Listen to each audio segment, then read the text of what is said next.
Hello, and thank you for joining us for this episode of That Solo Life, the podcast for PR pros and marketers who work for themselves. People like me, Michelle Kane with Voice Matters, and my wonderful co-host, Karen Swim of Solo PR Pro. Hi, Karen. How are you? Hey, Michelle, I'm hanging in there. I can't believe this month is flying by. It has flown by so quickly. This episode is hitting on Halloween itself. So, woo, cue the spooky music. So, we are going to talk about the tricks and treats of PR or just what's going on out there in the business world in general. There's a lot of weird stuff happening this month. I There's don't know. weird stuff. It Yeah. is appropriately Halloween month because I feel like there has been just really scary things happening Yes. and creepy things happening, and I don't know. Things you can't explain. And things we can that we are saying, not a good idea. I guess we could start with one of the many painfully obvious ones. Looking at you, Kanye. Looking at you, Adidas, for taking a week. There's a head scratcher. For taking a week or more. I wasn't really counting, but, more than an hour is too long for calling out his anti-Semitism. Even, it took a lot of people shaking their tree to get them to disassociate from him. And it's just been, I don't know. This is something that really could have been a treat with swifter response. And so I think we PR pros know how this goes down. Your company is in partnership with someone in some form or fashion that does something that is distasteful publicly. Do you stand by the person or do you disengage? And I think, for me, this all comes back to one of my core messages. You must, as a corporation, have an ethical foundation. That ethical foundation must be communicated throughout your entire organization. I don't care how big that organization is, Yes. but more importantly, it has to be lived. And I always say, it sounds like I'm a broken record, from the boardroom to the basement, your ethics have to be lived, and they should very much tie in with your mission, vision, and values. And so to me, when you know who you are as a company, and when everyone who works there knows who you are as a company, you immediately can spot something that is not aligned with who you are. And it makes those decisions a lot easier. This to me feels like a big corporation that had to do some number crunching, consult with their legal team to figure out, are they able to disengage from this? What can they do? But this is the opposite of crisis management, in my opinion. It wasn't managed very well. No. And when you take so long to make this decision, you damage your own credibility. Totally. Yeah.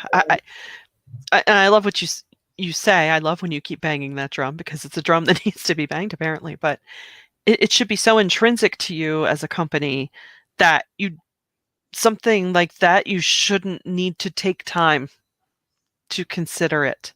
Now, who knows? Maybe there were some legal angles, financial stuff, but even so, who cares? Make your statement and say, oh, now we're going to do the untangling, but we're going to deal with this swiftly and strongly.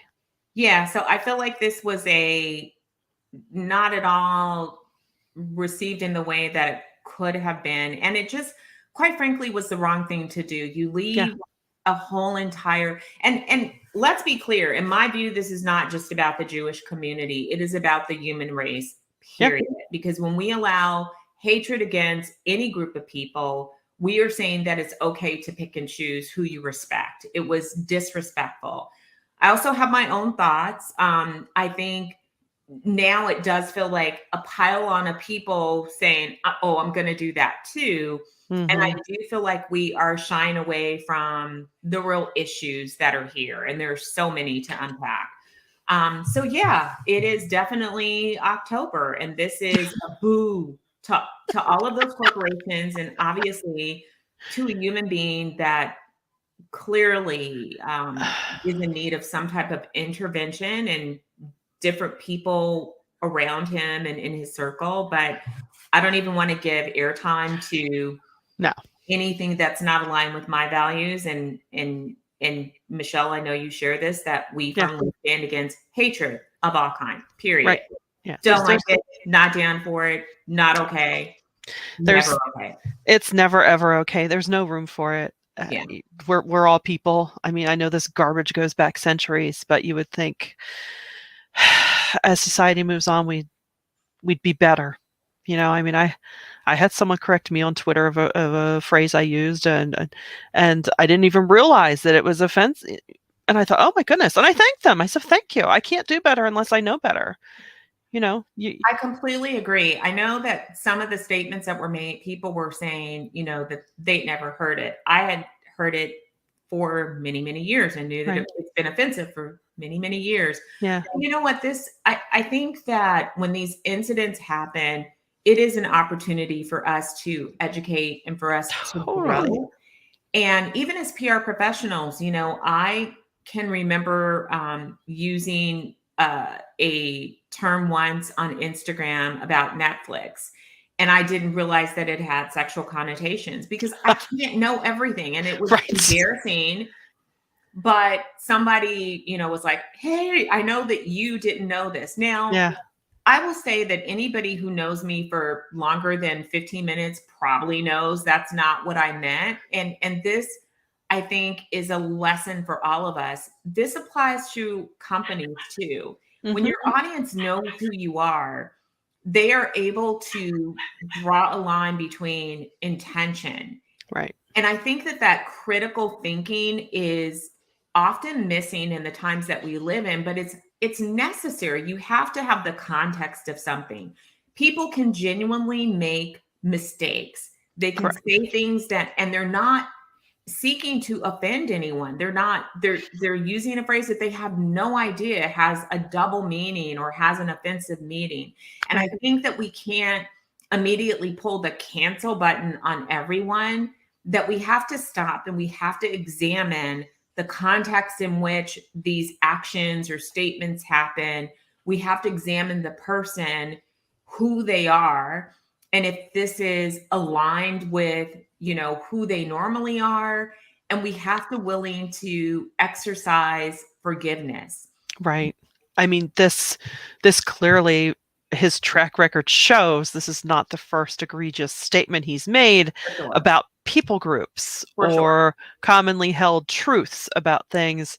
Big difference between that and someone who's, you know, well-meaning and just using turns of phrase that are, you know, in their experience was, you don't realize, oh gosh, no, I would never want to say that. So thank you for letting me know, kind of thing. And like you say, if you know the person, if you know the corporation, you know how they have lived out their values, then that also sets a certain expectation to act within them. But so yeah, that's one of our boo. That's one of our boos. And I mean, I'm sorry for all of the PR people on every side of this who are having to manage and navigate your way through this. You know, I think another boo for me is hardworking PR people who know the right things to do, who are trying to take all the right steps and are sometimes undermined by clients or the companies that they work for. Oh, yes. Boo to the people who won't let us be great. Right? I know. How frustrating is it when you think you have everything spelled out, everyone has nodded yes, they've sent the emails of agreement of a way you're going to go about something, and then either excitement overtakes them of, oh, we're just going to do this here, and you think, no, that's not what we said. Yes. This is one of the tricks that PR people do not love. Please don't undermine us in the jobs that we actually know how to do. And I, you know, we all have heard those horror stories. We've heard horror stories of clients going, well, I'm just going to email that reporter and ask if, you know, she could recognize, you know, our employees because that's important to us. And you're going, No. You're going to do what now? Yeah. No, please don't. Yeah. Or, you know what? I'm going to say something. I know you told me not to, but I'm just, you know, I think this is the right thing to do. And then we all know how these things turn out. So, We do. boo, that's not a treat for us. We don't need you to help us do our job. We just honestly need you to allow us to be the professionals that we are. We actually know this. We've dealt with this. We have a lot of experience. When we give you counsel, it really is coming from a place of wisdom and experience. Please Yes. trust us. Yeah. It's like I know you can buy things at the drugstore to, let's say, do your own dental work, but I don't do that because I realize my dentist probably knows better than I do. And I would create a bigger mess for my dentist to clean up. So just insert PR for dentist. Yeah, Move about your day. So, absolutely agree. well, we need a treat, but I think I still have another trick. It seems like good old Elon is going to buy Twitter. Oh, So we'll see how that shakes out. It seems like, I don't know, you think people are starting to leave already. I know he said he was going to cut the workforce, but he also says he's going to do all sorts of great things. So how those two make sense together, yeah. what do I know? From my understanding, this is going down in like 2 days. So trick or treat. Yeah. And we'll see if it's a trick or a treat when this deal is over and Yeah. somebody else is in charge of the company. But my heart broke when you are going to be the new owner of a company and you're announcing in advance that you're going to cut 50% of the workforce. Now, I believe, and please, audience, fact check me on this. These numbers may not be accurate, but I believe that I read a story that said 30% of the people who have left the company have gone on to competitors. So they've moved over to Meta Okay. or to Google, to other companies, because people are leaving. And I suspect, and I believe the article alluded to this as well, that they're losing a lot of top performers because they're not going to let the grass grow under their feet and wait until somebody new comes in, somebody who's already interrupted all of the strategic plans that they made for the coming year, Right. and just wait around to get fired. They're going to go and take care of themselves. And does not mean that the people that are left are not valued, but those people, there's always employees that are hoping for the best. They have a loyalty to the company. Right. They are afraid to make a move. They think it's all going to work out well. Doesn't mean that you're a bad performer. That's not what I'm saying. But I am sure that in this first wave of exits that they have lost some very valuable people, and that's unfortunate. Yeah, it's definitely going to be a period of disruption for the whole company and channel. So we'll just say, I don't know why he felt the need to do this during the World Series when I need Twitter to work properly. But whatever, go Phils. Yeah. It's really interesting because Twitter has been one of my treats in 2022. It's been, I'm sure that our PR folks out there can relate that, I've been on all of the platforms since they started. And I cycled through my favorites, at one point in my life, Facebook was my happy place. And then at another point, Instagram. Remember when it was pretty pictures and you could just scroll. It was my happy place. Yeah. It was a place that I went to de-stress because I could just see photos that friends were sharing. Right. I didn't have to say anything. I didn't have to do anything. I didn't have to. It was just easy and it was relaxing. And then it turned into something else. And this year, Twitter has truly been my happy place, in spite of what some people say, like, oh, Twitter. But it's been my happy place. Yeah. It's been a place where I find, a great group of PR people, and people that are part of community, where activists are there. It's just been a happy place. And now I am feeling very threatened that my happy place won't be my happy place. Yeah. Yeah, it's been my water cooler, and in communal moments, or even, let's face it, news breaks on Twitter. Totally. You see it there. Is even changing. That was kind of my other happy place for different reasons. And I just don't know where I'm going to go now. So it's going to be interesting. So boo. But it could turn out to be a treat. Some people could. So we will keep our eyes on this one. We'll have to wait and see. Yes, maybe it will turn into a treat.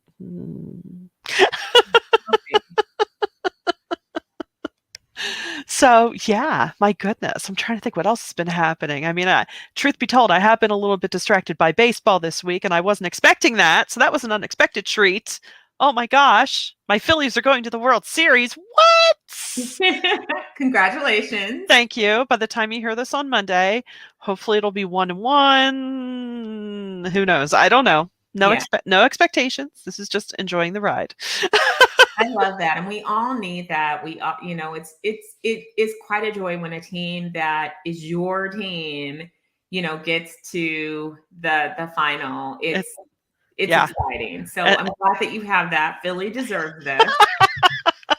and yes, the clerks of it all. We weren't even supposed to be here, and yet here we are. And here you are. No, they have. I'm just gonna say, Dodgers. It's okay.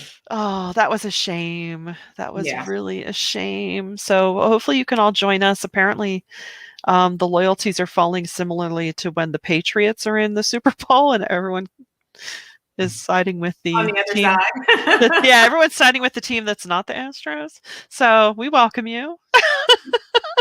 Go Phillies. Grab a soft pretzel, join us. We welcome everyone on the bandwagon. I think we have other PR treats too. We do. We do have some other treats. I think this profession is a treat because the reason That's that true. we deal with the tricks and the scaries and all of the things is because what a great life this job is.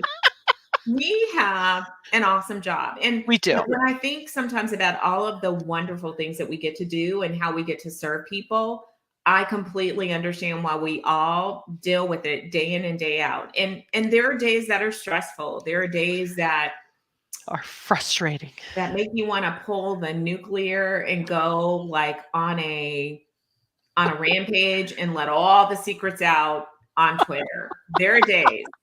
I don't know about you. I'll speak for myself, but there are days I just want to start writing the tell-all right now. There are days I usually go in the other direction. Those are the days I have just fantasies of, I'm like, when I get older, I could just go to the diner midday and maybe I'll do a puzzle. And yeah, won't that be great? Yeah.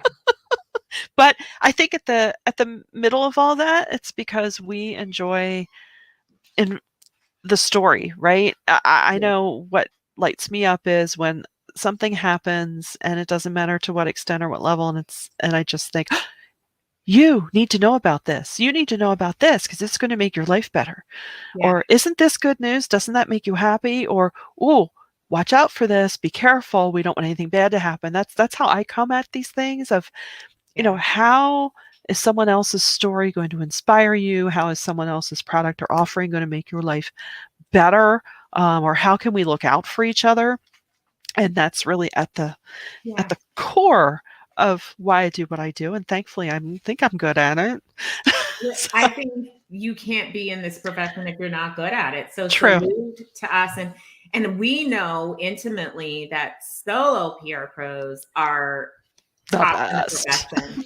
I mean, and let's face it, some jobs require, more right brain, others require more left brain. In some professions like ours, we get the benefit of being right-brained and left-brained. So it's really cool that we get to use so much of our skill set. We get to be creative. Yep. Strategic and analytical. And I just, it's a great, great job. So that is a treat. That's our ultimate treat. And it's one that doesn't cause cavities. No, it doesn't cause cavities, but it's okay. You can reach for the chocolate while you on occasion finish your project and then maybe dangle a little treat. But it's funny, a couple of years ago I was at an event of PR pros and someone was just saying that they got a new job in-house somewhere, but prior to that they were a solo practitioner, and she said in the interview process they saw that as a plus because they said, well, that shows us you get stuff done. If it's either only you or a small team, you know how to make things happen and complete projects. And I thought, what a great little thing to keep in my brain on those days where I'm not feeling all that. So we get it done. Yeah, so it is. It is a So true treat. that's a treat that people see us as, the go-tos for getting stuff done, getting Yep. it done efficiently. The trick is when they somehow undervalue what that really means to them financially. We Yes. still have people out in the world that will look at some service that they need and say, well, we don't want to pay X, so let's hire a solo. We are, yes, our rates probably are a little bit lower than, multinational agencies. Right. But when But you're looking at a scope of work, our yeah, rates are not different, nor should they be. We are no correct. less intelligent than that firm. And if you're looking at the same scope of work, you shouldn't expect that you're going to get this 50% discount because it's a smaller firm. If Right. you're a full service firm and you're offering services, the scope of work is the scope of work. And so that is kind of a trick. And Agree. I wish people would understand that when you're hiring a smaller firm, the reason that you're getting great value for your money is not just because of the experience and intelligence of the team, whether it's a one person, two, or three, but it's also because we're efficient. But when you think about it, we don't work in silos. Right. So we get exposed to more things that connect to your business. We have the opportunity to direct our own professional development so we can develop skills that may not be typical in the Right. PR sphere. So, And- yeah. And for the most part, we're seasoned because you can't really do this on your own if you haven't had a decent amount of experience and been through some things. although these days we've seen people jump because younger generations don't see the barriers that True. existed in the past. And True. honestly, some of those barriers don't exist anymore. Right. Right. It is a Yeah. lot easier today to go out on your own, Yeah. but that doesn't mean that you should do it without training and experience. And, number one, if you're thinking about making the leap into starting your own business, you need to be able to deliver on what you're promising. Right. Right. That's the key. Absolutely. But when it goes right, it is a pure treat. So, well, we hope that you have a fantastic Halloween. We hope it's not too scary. All right, I'll stop with the bad count impersonations. But we value that you choose to spend your time with us. And we hope that this has been inspiring and informative and all those good things. And until next time, thanks for listening to That's a Low Life.